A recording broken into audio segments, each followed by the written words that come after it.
Welcome to the Rocco Show. I'm Rocco, and it's another beautiful day in the Midwest somewhere. Hey, tonight we have episode 2 of Rock and Roll Tales of the Old Midwest for you.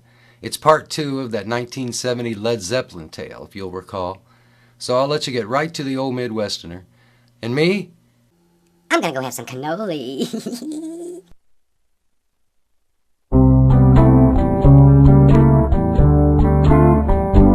Rock and roll tales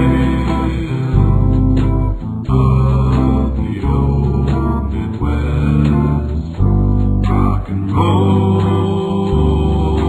tales of the old Midwest.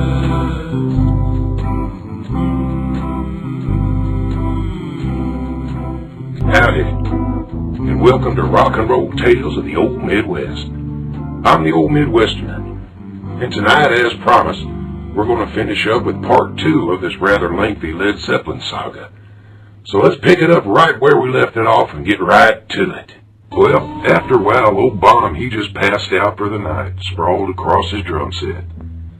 So the boys struggled through a few more tunes as a 3-piece, or I should say 2-piece really, without drums.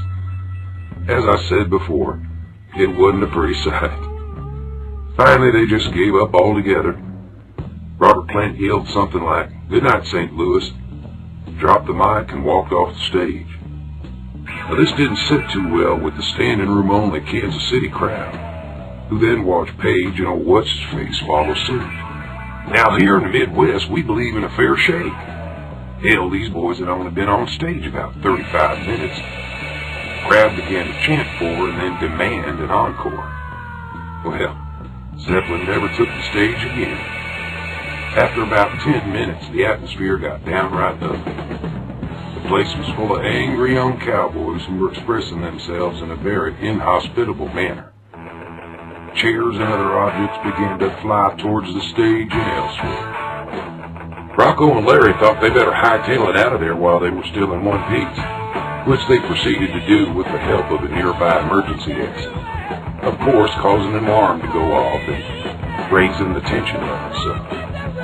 Their hasty departure was well timed, because the sheriff and his boys started pouring into that place like flies on a dead horse.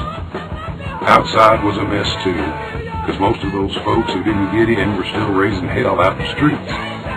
Rocco and Larry skedaddled over to the designated meeting place, only to find out that the gang had stranded them there.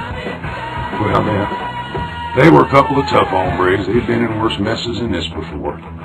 So they pulled up their bootstraps and they headed to Missouri on foot. About a half a mile away, a big white limousine sped through a red light and almost ran them over. Our cowboys were in a mighty foul mood by this time.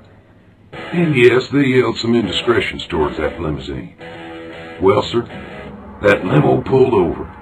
The window came down, and a bushy-headed young man stuck his head out. And then he flipped Rocco and Larry off. It was What's-His-Face. The window went up, the limo sped off into the Midwestern night. Rocco says to this day he still don't remember how they got home that night. But hell, he didn't care, man. It was friggin' Zeppelin. Well, as for old What's-His-Face, you know, we might have remembered his real name tonight if he hadn't flipped off Larry and Rocco that night. Anyway, it was a good story and I hope you enjoyed it. We'll see you next time. Until then, this is the Old Midwesterner, and I'm out. Rock and roll tales